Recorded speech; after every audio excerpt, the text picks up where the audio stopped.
जय माता दी। मैं हूं आपके साथ नेहा शर्मा और स्वागत करती हूं एक बार फिर आप सभी का हमारे इस खास कार्यक्रम तारे ज़मीं के में। आज भी इस कार्यक्रम में आप लोगों को ढेर सारी जानकारी दी जाएगी, वो जानकारी जिसका आप काफी हद तक लाभ उठा सकते हैं और अपने जीवन में जान सकते हैं कि अगर ये परेशानी आ रही है तो क्यों।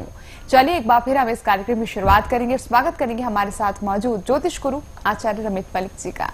आचार्य जी जय माता दी। जय माता दी। आचार्य जी, इससे पहले मैं आपसे किसी टॉपिक को लेकर बात करूं, हमारे साथ कॉलर जुड़ चुके हैं, उनसे बात कर देंगे। सोनू जी हैं दिल्ली से। बताइए सोनू जी। जय माता दी।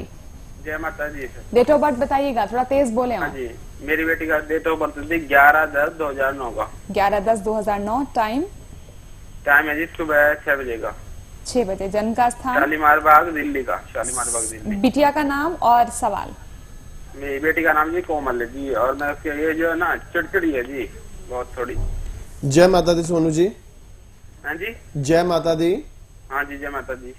जो कोमल की कुंडली है, कन्या लगन है, इसका मिथुन राशि और आर्द्रा नक्षत्र है। आपने कहा कि अभी से स्वभाव इसका चिड़चिड़ा हो रहा है, उसके बारे में आप जानना चाहते हैं।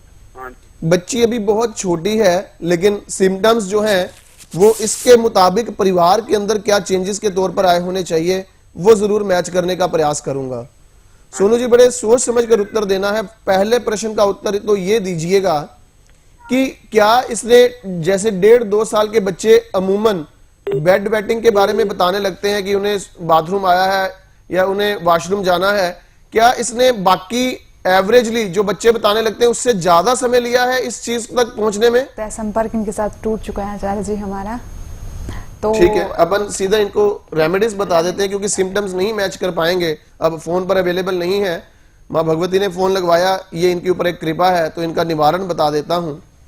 आप सब दर्शकों को यह बात समझनी है कि बृहस्पति और राहु का चंडाल दोष इस जातिका की पत्रिका के अंदर पंचम भाव में है। और तो और यहां से एक नेहा जी बहुत अच्छी बात हमें यह भी समझने को मिलती है कि इस बच्ची के लगन के अंदर 4 लगातार ग्रह विराजमान है, जिसे हम चतुर चंडाल दोष कहते हैं। अब लगन में ही 4 ग्रहों का बैठना इस जातिका को, लगन मतलब होता है स्वयं, शरीर, मानसिक अवस्था, तो इस जातिका के लिए उसमें ही कहीं ना कहीं ऐसी परिस्थिति जो दूसरों को बहुत जल्दी इरिटेट कर दे, इस सिचुएशन तक पहुंचना संभव हो जाता है।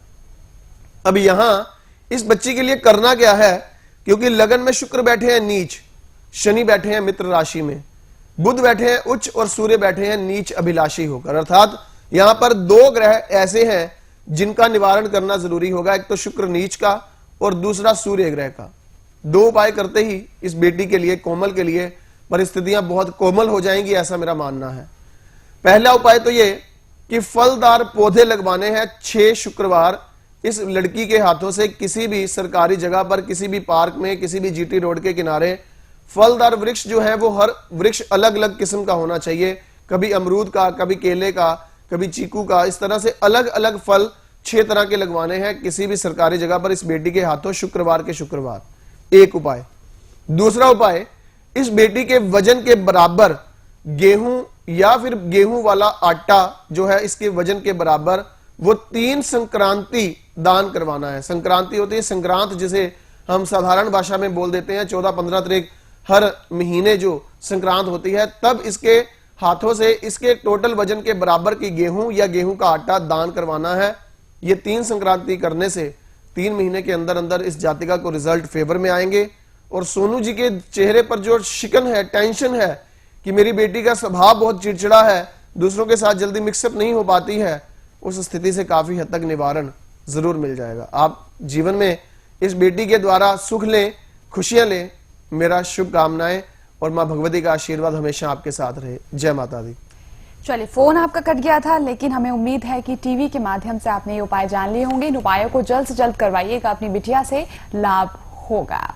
और जैसे मैं हमेशा दर्शकों आप लोगों को कहती हूं कि अगर आप भी ऐसे सरल उपाय जानना चाहते हैं तो जीवन सार अमृत कुंडली फल अपनी जरूर बनवाइएगा, क्योंकि इसके अंदर भी आचार्य जी ने ऐसे ही छोटे छोटे सरल उपाय लिखे हैं जिन्हें आप करते हैं और आप लोगों को लाभ होता है।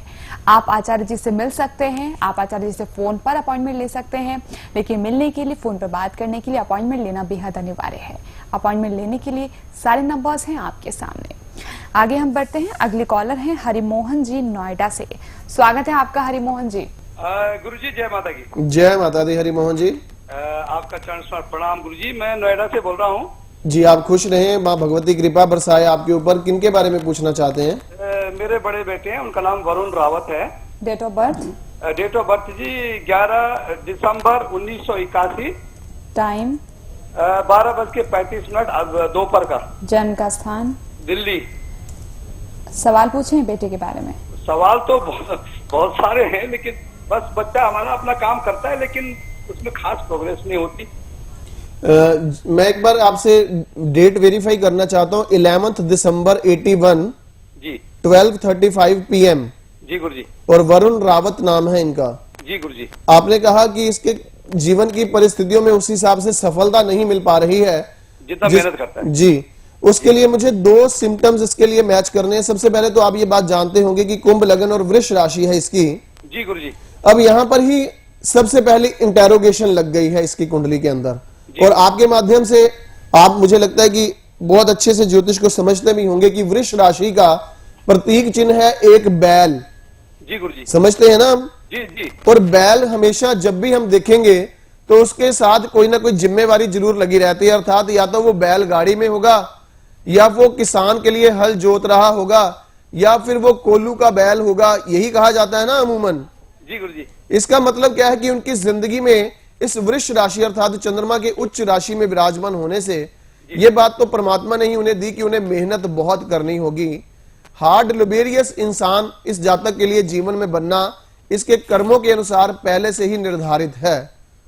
अब इसकी जन्म पत्रिका के अंदर सफलता उस मुताबिक क्यों नहीं मिलती है, उस बात पर भी आपको जरूर जानकारी दे देता हूं। मुझे 2 बातें मैच करनी है। वरुण के ददिहाल और ननिहाल में ऐसा कोई सदस्य कभी कोई रहा है जिसको कोई सरकारी नौकरी रही हो? जी उनके जो नाना जी थे वो तो तहसीलदार थे। जी तहसीलदार थे। क्या शुभ नाम था उनका? उनका नाम मोहन सिंह। मोहन सिंह। जी। एक बात तो ये हुई। दूसरा, वरुण की शादी हो गई क्या? जी सर अभी हुई, लास्ट जनवरी में 1 साल हो गया। वरुण की शादी के वक्त मुझे ऐसा लगता है कि इसके दादाजी उस शादी में मौजूद नहीं थे। सही है गलत है? जी सही है सर, उनका स्वर्गवास हो गया। उनका स्वर्गवास हो चुका है। जी ठीक है, मैं सिम्टम्स जो मैच करना चाहता था, मुझे अपने संकेत जो वेरीफाई करने थे वो मैंने समझ लिए हैं। आपके लिए बहुत सारी बातें हैं मेरे पास कहने वाली, लेकिन कार्यक्रम में समय की शॉर्टेज रहती है और लगभग इस समय भी इशारा हो रहा है कि 7-8 कॉलर लाइन पर हैं, तो मैं आपको सीधे सीधे आपकी पत्रिका के इस बच्चे के उपाय मैं समझा दूं। जी गुरुजी। एक तो ये कि इस बेटे के हाथों से किसी भी धर्म स्थान पर सफाई का सामान जैसे झाड़ू, पोछा, बाल्टी, वाइपर जो है, इस तरह की चीजें 23 फरवरी के बाद किसी भी समय सैटरडे के सैटरडे दान करवानी शुरू कर दीजिए। सैटरडे को। ठीक है गुरुजी। ठीक है, क्वांटिटी आपकी मर्जी, क्या चढ़ाना है वो आपकी मर्जी, लेकिन आपने वहां की मैनेजमेंट या वहां के पंडित जी को बता देना कि ये हम सामान रखकर जा रहे हैं, मंदिर की साफ सफाई के लिए ये सामान चाहिए, तो आप इस्तेमाल कर लियो। जी गुरुजी। एक उपाय तो ये हुआ। दूसरा, इस बेटे को बोले कि इसके गले में कोई अपने परिवार की सबसे बुजुर्ग लेडी, जो इसके चाहे बुआ हो, चाहे दादी हो, चाहे नानी हो, कोई जो सबसे बुजुर्ग है जी। वो इसके गले में किसी भी शनिवार को काला धागा बांधे, जो मनिहारी की दुकान से इजीली काला धागा मिल जाता है, वो 3 गांठे देकर इसके गले में बांधना है। समझ लिया? 3 गांठे। ठीक है गुरुजी। जी 3 गांठे लगानी है शनिवार को। जी। जी गुरुजी। 2, तीसरा नंबर उपाय इसके लिए क्या करना है, इसके लगन का मालिक शनि अष्टम भाव में है। वरुण की जन्म पत्री ये बोलती है, आपने बहुत सही समय पर समझो फोन किया, इसके गुरु और शुक्र की दशा आने वाली है, और मैं ये समझता हूं कि आगे आने वाला वक्त ऐसा होगा जब ये कहेगा कि करियर वाइज मेरे लिए हमेशा एक डर और घबराहट और नेगेटिविटी ऐसी बैठी रहती है कि यहां जहां जॉब कर रहा हूं, जहां यहां अभी लगा हुआ हूं, इस काम को छोड़कर किसी और काम की तरफ रहूं और शांति मेरे मन में कभी नहीं आती है। यह सिचुएशन से हल तब होगा जब इसकी हाइट से बड़ा एक लाल झंडा, मतलब डंडे की जो हाइट हो वो इसकी हाइट से बड़ी हो, उसके ऊपर लाल झंडा लगाकर ये किसी भी देवी मां के दरबार में जाकर बुधवार अर्पित करके आए। ये 3 उपाय करवा दो। जब इस 3 उपायों के बाद इसको अपने चेहरे पर मुस्कुराहट नजर आए, तो फिर इसको हम बृहस्पति के लिए एक पुखराज रत्न धारण करवाएंगे। 6 से 9 रत्ती के बीच में शुद्ध रत्न होना चाहिए और सलोनी की माइन का होना चाहिए। जी गुरुजी। सलोनी माइन श्रीलंका की जो माइन है वहां का चाहिए, बैंकॉक का पुखराज नहीं चाहिए। ठीक है गुरुजी। ये बस 3-4 बातों को आप ध्यान में रखें। कई सारी बातें मेरे सामने और हैं जो मैं खुद चाहता हूं कि इसके लिए करूं, लेकिन समय की थोड़ी सी कमी है, इसलिए इसकी बात को यहीं पर विराम देते हुए आपको उपायों के साथ पूर्ण तौर पर शुभकामनाएं देते हुए विराम चाहूंगा। गुरुजी धन्यवाद, जय माता दी। खुश रहें, जय माता दी। चलिए, आपके मन में जितने भी सवाल थे उन तमाम सवालों का उत्तर दे दिया आचार्य जी ने उपायों के रूप में। अपने बेटे को कहिएगा ये उपाय करने के लिए लाभ जरूर मिलेगा। चलिए, तो यहाँ पर हम एक छोटे से ब्रेक के लिए रुकेंगे, लेकिन ब्रेक के उस पार आप लोगों की फोन कॉल भी हैं और आप लोगों को ज्ञान से परिपूर्ण बातें भी बताई जाएंगी। जल्द लौटते हैं। जीवन सार अमृत कुंडली एक पुस्तिका नहीं है, एक सच्ची दोस्त है। ऐसी दोस्त जो हर मुसीबत में हमेशा साथ देती है। तो फिर आप अपने दोस्त से दूर क्यों हैं? आज ही जीवन सार अमृत कुंडली मंगवाएं और अपने जीवन को खुशियों से भर दें। प्रॉब्लम्स तो हर एक के जीवन में आती हैं, पर मुश्किल तब होती है जब प्रॉब्लम्स का हल नहीं मिलता। डॉक्टर रमित मलिक ने इस पुस्तक के द्वारा कोशिश की है हर एक की मदद करने की। सलाम है ज्योतिष के प्रति रमित जी की इस रिसर्च को। मैं तो कहूँगा आप अपनी ही नहीं, अपने पूरे परिवार की ये जीवन सार अमृत डॉक्टर रमित मलिक जी से बनवाएं। मुझे लगता है ये ज्योतिष नहीं है, ये तो माता रानी की कृपा है उन पर। जीवन की दौड़ में मुसीबतों का अंधेरा थका देता है और ऐसे समय में ज्योतिष गुरु रमित मलिक जी के द्वारा लिखी यह पुस्तक अमृत कुंडली फल दिखाती है सही राह। मैं तो ये मानती हूँ ये जीवन सार अमृत कुंडली खुशियों के खजाने की चाबी है। उपाय बेहद ही आसान, करे जीवन का कल्याण। अपनी ही जन्म तिथि और जन्म समय पर आधारित जीवन सार अमृत कुंडली फल आज ही मंगवाएं और बने माँ वैष्णो देवी की अपरंपार कृपा का हिस्सा। उपाय बेहद आसान, करे जीवन का कल्याण। संपर्क सूत्र 0161 5055 455 0161 50800909। आप सभी दर्शकों के लिए सुनहरा मौका है कि यदि आप गुरुजी से स्वयं घर बैठे टेलीफोनिक अपॉइंटमेंट लेना चाहते हैं तो ये सुविधा उपलब्ध है। फोन अपॉइंटमेंट के लिए व अधिक जानकारी हेतु संपर्क करें। ज्योतिष गुरु रमित मलिक जी द्वारा रहस्यमयी ग्रह राहु पर की गई बहुमूल्य रिसर्च के द्वारा उसके बुरे असर को अच्छी तरह से जानकर बुरे पलों से बचने के सबसे असरदार उपाय को गुरुजी ने त्रिशक्ति कवच का नाम दिया। उस कवच में अलग अलग धातुओं में 3 विशेष भाग्यवर्धक एवं समस्या नाशक रत्नों को जड़कर संबंधित ग्रहों के मंत्रोच्चारण द्वारा इस कवच को अभिमंत्रित करके विशेष ऊर्जा का प्रवेश करवाया जाता है। यदि आप हमारे संस्थान से लैब टेस्टेड नेचुरल या कल्चर्ड रत्नों युक्त त्रिशक्ति कवच को मंगवाना चाहते हैं तो संपर्क कर सकते हैं।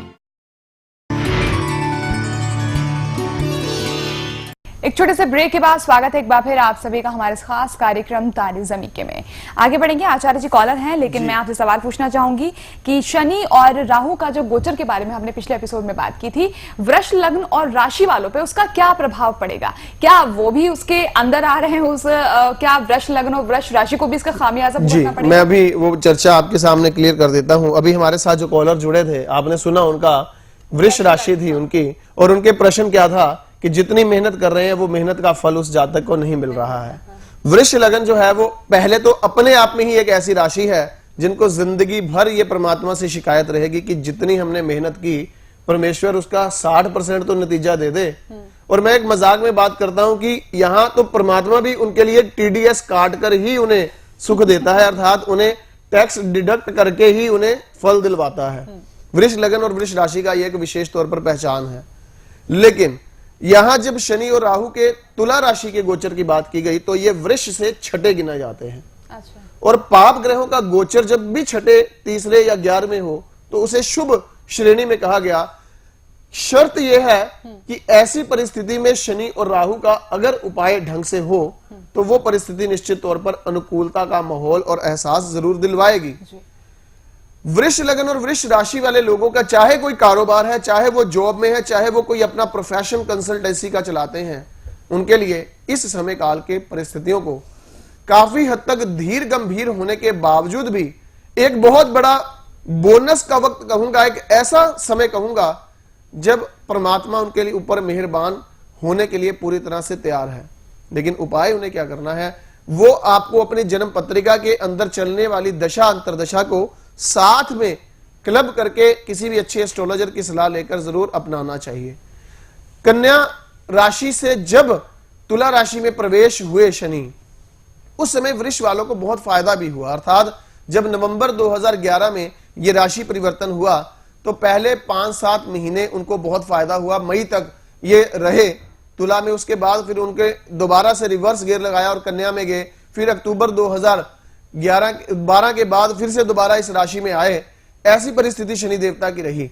और जब से ये अक्टूबर 2012 में इस राशि में प्रवेश किए और उधर से राहु का तुला राशि में प्रवेश हुआ, तब से मामला ज्यादा गड़बड़ है।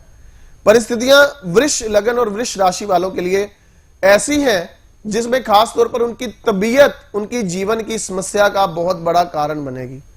उनकी एफर्ट्स जो है, चाहे आप मेल हैं, फीमेल हैं, चाहे आप वर्किंग वुमेन हैं, चाहे वर्किंग मेल हैं, परिवार के चाहे केंद्रीय भूमिका निभा रहे हैं, लेकिन आप ये बात जरूर मानेंगे कि वृष लगन और वृष राशि अगर आपकी है, जहां 2 नंबर राशि में या तो चंद्रमा है या लगन में 2 नंबर अंक लिखा है, तो आपकी तबीयत आपको फुल एफर्टफुल होने के एहसास से काफी हद तक विपरीत रास्ते की तरफ ले जाती है। आपको ऐसा लगता है कि छोड़ो पर इतनी मेहनत कर रहे हैं, मिल तो कुछ रहा नहीं, तबीयत को भी काहे बिगाड़े। अर्थात तबीयत को लेकर आप अपने आप में प्रोटेक्टेड फील करवाकर जीवन में उन मेहनत के रास्तों से पीछे हटते जाएंगे।